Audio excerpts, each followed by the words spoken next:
Hello and welcome to How to Solve YouTube channel, where we share tips and tricks in just a minute. Hello guys, I'm back again with a new tutorial video on how you are going to get ChatGPT app on your iPhone or Android phone. So let's get started. So first, let us know what is this ChatGPT or OpenAI. So this is an application that may help you in making documents, lesson plans, and even give you tips and answers to your questions right away. And now let us install the application.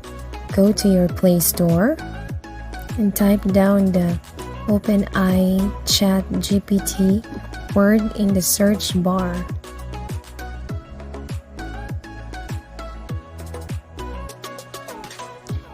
And click the ChatGPT Open Chat AI bot. Then click install. Wait for it to be installed.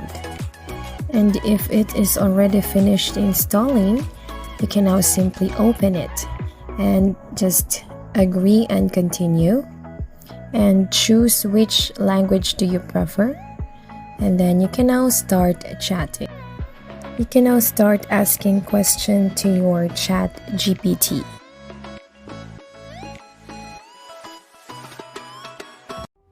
Please like and subscribe for more content, and also don't forget to click on the notification bell so you'll be notified whenever we post a new video. We'll see you next time.